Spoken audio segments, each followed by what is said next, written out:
Hello students, इससे पहली class में हमने हमारे होम टैब को कंप्लीट किया था और आज की हमारी जो क्लास है वो है इंसर्ट टैब यानी कि इंसर्ट मेन्यू पर, जिसके अंदर 7 रिबन बार होते हैं। Page, table, illustrations, link, header, footer, text और सिंबल।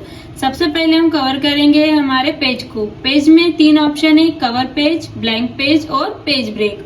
कवर पेज की मदद से हम हमारे डॉक्यूमेंट के ऊपर जो भी कवर पेज लगाना चाहते हैं वो कवर पेज अप्लाई कर सकते हैं। जैसे कि आप देख रहे हैं यहाँ पर कई सारे कवर पेज है। यहाँ से आपको जो भी कवर पेज अप्लाई करना है उसे आपको सिलेक्ट करना है। यहाँ पर आपके पास कवर पेज इंसर्ट हो जाएगा। यहाँ पर आप कवर पेज पर ईयर डाल सकते हो। अगर आपको डॉक्यूमेंट का कुछ भी टाइटल टाइप करना है तो आप यहाँ पर डॉक्यूमेंट का जो भी टाइटल है वो आप टाइटल यहाँ पर टाइप कर सकते हैं। जैसे मैंने यहाँ पर टाइटल टाइप कर दिया है माय कंप्यूटर, तो ये हमारा कवर पेज हो गया। और बाकी के यहाँ पर हमारा सेकंड पेज यानी कि हमारा डॉक्यूमेंट यहाँ से स्टार्ट हो जाएगा।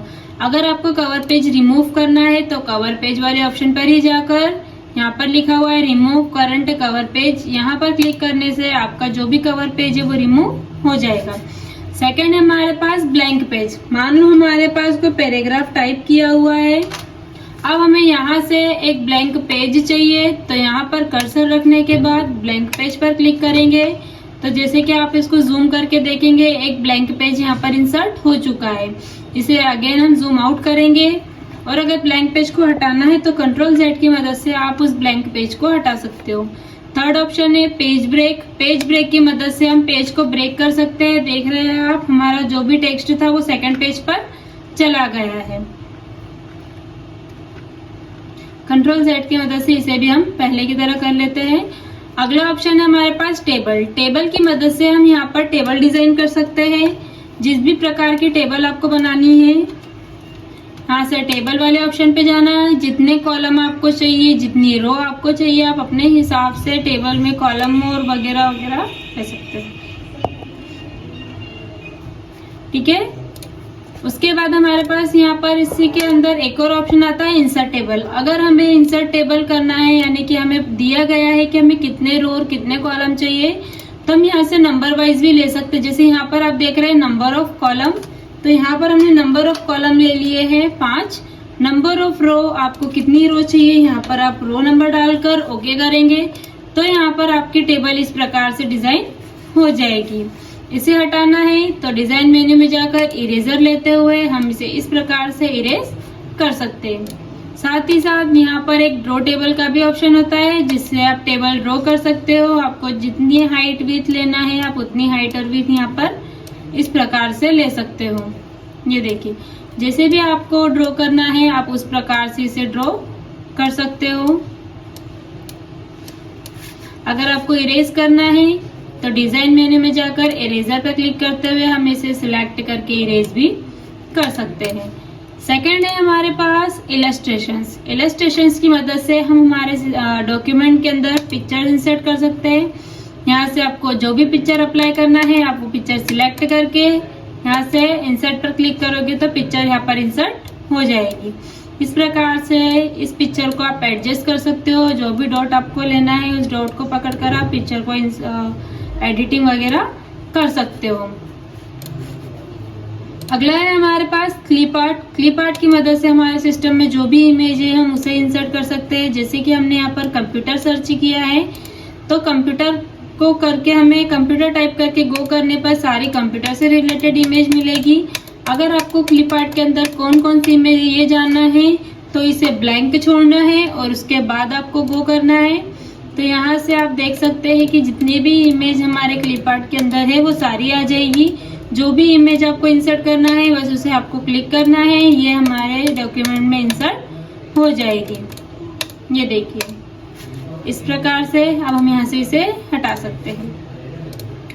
अगला ऑप्शन है शेप्स का। यहाँ से हम शेप ड्रॉ कर सकते हैं। जो भी शेप आपको बनाना है वो शेप आपको सिलेक्ट करना है। जहाँ पर भी ड्रॉ करना है वहां पर ले जाकर इस प्रकार से आपको शेप को ड्रॉ कर देना है। फॉर्मेट मेन्यू से आप शेप के अंदर कलर वगैरह इंसर्ट कर सकते हो, जो भी कलर आपको देना है। यहाँ से अगर आपको बॉर्डर कलर चेंज करना है तो यहाँ से आप बॉर्डर कलर दे सकते हो। यहाँ से आपको शेप चेंज करना है तो आप शेप भी चेंज कर सकते हो। अगर आपको शेप के अंदर कुछ वर्ड टाइप करना है तो शेप को सिलेक्ट करके राइट क्लिक करेंगे। यहाँ पर हमारे पास ऑप्शन है ऐड टेक्स्ट का। इसकी मदद से हम शेप के अंदर जो चाहे वो टाइप कर सकते हैं। जो भी वर्ड आपको टाइप करना है वो आप टाइप कर सकते हो। आगे हम पढ़ रहे हैं स्मार्ट आर्ट। स्मार्ट आर्ट की मदद से आप किसी भी चीज को अच्छे से प्रेजेंट कर सकते हैं। यानी कि अगर आपको किसी टॉपिक को प्रेजेंट करना है तो यहाँ से आप प्रेजेंटेशन की मदद से या स्मार्ट आर्ट की मदद से उस चीज को प्रेजेंट कर सकते हो। यहाँ पर अलग अलग प्रकार के स्मार्ट आर्ट है। जैसे अगर किसी चीज को लिस्ट में शो करवाना है, प्रोसेस में शो करवाना है, साइकिल में शो करवाना है, तो आप यहाँ से करवा सकते हो। जैसे साइकिलिंग में हम यहाँ पर कोई सा भी एक स्मार्ट आर्ट सिलेक्ट कर लेते हैं और इसको हमने यहाँ से कर दिया ओके। इस शेप को हम हटा देते हैं।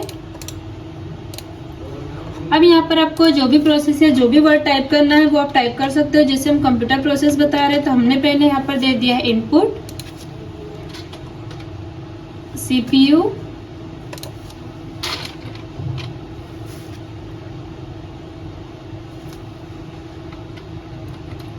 स्टोर,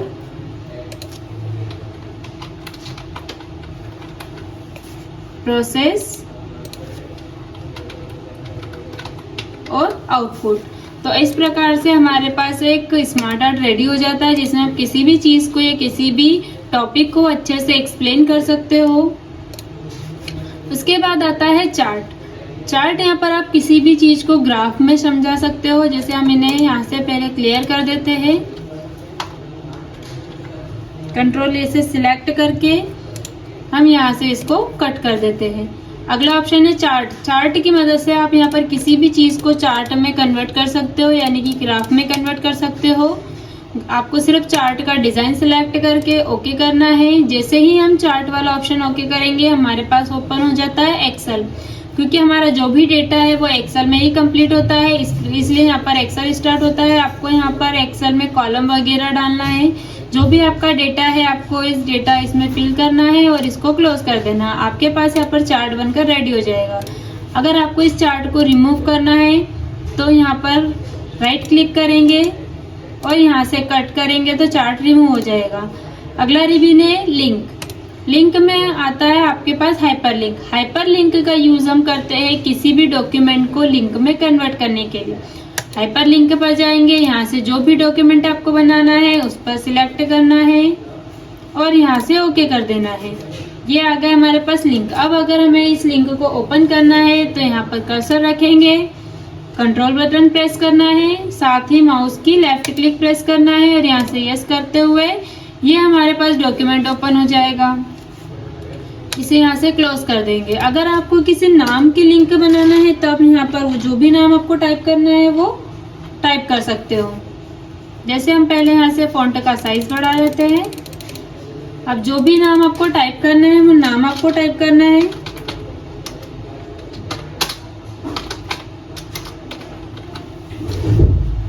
इस नाम को सिलेक्ट करना है। यहाँ से हमें हाइपरलिंक पर जाना है। जो भी डॉक्यूमेंट लेना है उसे सिलेक्ट करके ओके करेंगे तो ये हमारे पास लिंक ओपन हो जाएगी। अब इस लिंक को ओपन करने के लिए कंट्रोल बटन प्रेस करना है, माउस से लेफ्ट क्लिक करना है और यस करना है। तो ये लिंक हमारे जो भी डॉक्यूमेंट की थी वो डॉक्यूमेंट यहाँ पर ओपन हो चुका है। इसे हमने यहाँ से कर दिया है क्लोज। सेकेंड ऑप्शन होता है बुकमार्क। तो बुकमार्क का यूज हम तब करते हैं जब हमारे पास कोई डॉक्यूमेंट बना हो और उस डॉक्यूमेंट में हमें कुछ टॉपिक या कुछ वर्ड को रिमाइंडर लगाना हो तब। जैसे हमारे पास यहाँ पर पैराग्राफ है। अगर ये हमारे पास कोई एक बुक या कुछ पैराग्राफ है तो आपने इसमें कहाँ तक किया हुआ है या कहाँ तक आपका कंप्लीट है, या फिर किसी चीज को अगर आपको नोट देकर याद रखना हो तो आप कर सकते हो। जैसे यहाँ पर मैंने कर्सर रखा, यहाँ से हम गए बुकमार्क पर। अब इस बुकमार्क को हमने ऐड कर दिया है टी नाम से, इसे हमने कर दिया ऐड। सेकंड हमने कहीं पर भी क्लिक किया, बुकमार्क पर गए, बैक स्पेस किया है, इसे हमने ऐड कर दिया पी नाम से ऐड। अब अगर हम कहीं पर भी वर्क कर रहे हैं या कहीं पर भी हमारा कर्सर है, हमें उसी नोट पर जाना है तो हमें क्या करना है, लिंक पर जाकर बुकमार्क पर क्लिक करना है। जिस भी वर्ड को आपको सर्च करना है उस पर सिलेक्ट करके गो टू करेंगे तो हमारा कर्सर वहां पर आ जाएगा। अगर इस वाले वर्ड पे जाना है तो पी पर क्लिक करके गो टू करेंगे तो जिसे हमने पी नाम से ऐड किया था हमारा कर्सर वहां पर चला जाएगा। इस प्रकार से हम बुकमार्क का यूज कर सकते हैं। तो ये था हमारा बुकमार्क। सेकंड हमारे पास ऑप्शन है क्रॉस रेफरेंस। ठीक है, क्रॉस रेफरेंस का यूज हम करते हैं ताकि हमने जो भी बुकमार्क दिए हैं उसके थ्रू हम किसी भी पेज पर, किसी भी इमेज पर विजिट कर सके। सबसे पहले हमारा जो टेक्स्ट था उसे हटा देते हैं और यहाँ पर कंट्रोल एंटर की मदद से हम एक्स्ट्रा पेजेस ले लेते हैं। यहाँ पर हमने एक्स्ट्रा 2 पेज लिए हैं। पहला पेज छोड़कर सेकंड पेज पर हम कोई सा भी क्लिप आर्ट की मदद से इमेज इंसर्ट कर देते हैं।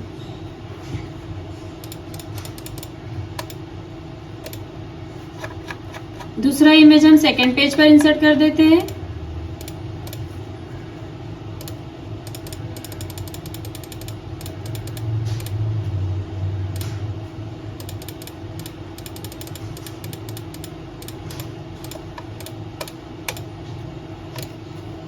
ये 2 इमेज हमने इंसर्ट कर दिए। अब यहाँ पर हम उस इमेज को कुछ भी नाम दे देते हैं।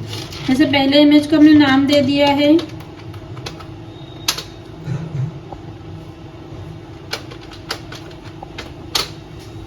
Computer system.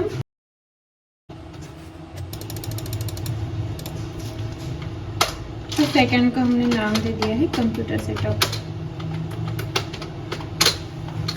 अब हमें यहाँ पर इमेज क्लिप बुकमार्क इंसर्ट करना है। तो सबसे पहले जिस भी पिक्चर पर आपको बुकमार्क देना है उस पिक्चर को सिलेक्ट करके इंसर्ट लिंक में जाकर बुकमार्क इंसर्ट करेंगे।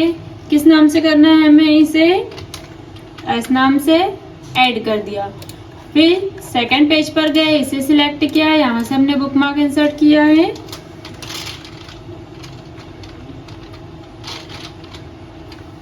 सी नाम से ये 2 हमने ऐड कर दिए। अब हमें क्या करना है, यहाँ से हमें जाना है क्रॉस रेफरेंस पर।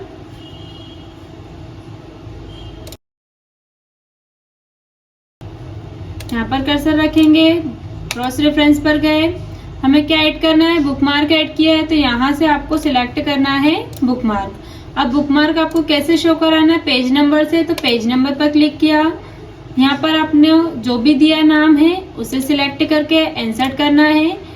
फिर उसके बाद इसे थोड़ा सा मूव करके यहाँ पर क्लिक किया, यहाँ पर हमने सी नाम से बुकमार्क दिया था, इसे हमने इंसर्ट कर दिया और क्लोज कर दिया। अब जैसे ही हम नंबर पर जाएंगे, कंट्रोल के साथ माउस से क्लिक करेंगे तो उस बुकमार्क पर पहुंच जाएंगे। अगर हम थर्ड पर कंट्रोल के साथ क्लिक करेंगे माउस से तो हमारे सेकंड बुकमार्क पर हम पहुंच जाएंगे। ये था हमारा क्रॉस रेफरेंस। इसे हम यहाँ से ऑल सिलेक्ट करके हटा देते हैं। फॉन्ट का साइज बढ़ाते हुए अगला हमारे पास रिबन बार है हेडर एंड फुटर, जिसकी मदद से हम यहाँ पर पैराग्राफ के ऊपर हेडर अप्लाई कर सकते हैं, यानी कि हेडिंग अप्लाई कर सकते हैं। हेडर पे जाना है, यहाँ से आपको जो भी हेडिंग सिलेक्ट करना है आप उस हेडिंग को सिलेक्ट करते हुए अप्लाई कर देना। जैसे मुझे ये हेडिंग देना है, मैंने यहाँ पर सिलेक्ट किया। अब यहाँ पर हम हमारी हेडिंग का टाइटल टाइप कर सकते हैं, जो भी आपके हेडिंग का टाइटल है। यहाँ पर आप डेट अप्लाई कर सकते हो, जो भी डेट आपको लेना है वो डेट आप यहाँ पर करके यहाँ से क्लोज हेडर एंड फुटर करते हुए इस प्रकार से हमारी हेडिंग यहाँ पर डल जाएगी। अगर आपको इस हेडिंग को हटाना है तो हेडर पर ही जाकर यहाँ पर लिखा हुआ है रिमूव हेडर, इस पर क्लिक करते हुए हेडिंग आप हटा सकते हो। जैसे आपने हेडर अप्लाई किया वैसे ही आप पेज के नीचे यानी कि फुटर भी अप्लाई कर सकते हो, जो भी फुटर आपको देना है। जैसे यहाँ पर हमने ये वाला फुटर ले लिया, जो भी आपको टाइप करना है वर्ड यहाँ पर आप वो टाइप कर सकते हो। यहाँ से क्लोज हेडर फुटर करते हुए हम हेड फुटर को हटा सकते हो। तो आप देख रहे हैं कि हमारे पेज के नीचे यानी कि डॉक्यूमेंट के नीचे फुटर आ चुका है, जो कि पेज वाइज आपको शो कर रहा है। ये पेज 2 है, पेज 3, इस प्रकार से आपको फुटर शो करेगा। स्क्रॉल करते हुए हम ऊपर जाएंगे। यहाँ से अगर आपको फुटर रिमूव करना है तो रिमूव फुटर, इससे फुटर जो है वो रिमूव हो जाएगा, यानी कि हमारे डॉक्यूमेंट से हट जाएगा। अगला ऑप्शन है पेज नंबर। पेज नंबर की मदद से हम हमारे पेज को नंबर दे सकते हैं। हम ये नंबर अलग अलग प्रकार से दे सकते हैं, जैसे कि हमें टॉप पर नंबर देना है तो हम यहाँ से टॉप पर नंबर दे सकते हैं, इस प्रकार से क्लोज हेडर फुटर। अगर हमें बॉटम में यानी कि नीचे देना है पेज नंबर तो हम इस प्रकार से डॉक्यूमेंट के नीचे भी पेज नंबर दे सकते हैं। बस पेज नंबर देने के बाद आपको यहाँ से क्लोज हेडर एंड फुटर करना है। तो इस प्रकार से आप पेज नंबर यहाँ पर दे सकते हो, जिस भी प्रकार का आपको पेज नंबर देना है। अगर पेज नंबर आपको रिमूव करना है यानी कि मार्जिन के हिसाब से देना है तब मार्जिन के हिसाब से भी यहाँ पर पेज नंबर दे सकते हो। अगला है करंट पोजीशन। करंट पोजीशन के हिसाब से पेज नंबर देना है तो करंट पोजीशन के हिसाब से भी, यानी कि जहां पर भी आपका कर्सर होगा आप वहां पर पेज नंबर अप्लाई कर सकते हो। और अगर आपको पेज नंबर रिमूव करना है तो यहाँ पर लिखा हुआ है रिमूव पेज नंबर, इस पर क्लिक करते हुए हम जो भी पेज नंबर हमने दिया था, चाहे वो है बॉटम में हो या टॉप पर हो, दोनों हमारे जो पेज नंबर थे वो रिमूव हो चुके हैं। आज की हमारी क्लास में हमने पढ़ा page, table, illustrations, link, header and footer. आगे की क्लास के लिए हमारे चैनल के साथ बने रहिए और अगर आपने अभी तक हमारे चैनल को सब्सक्राइब नहीं किया है तो हमारे चैनल को सब्सक्राइब कर लीजिए, जिससे आपको आगे के नोटिफिकेशन सबसे पहले मिल जाए। Thank you.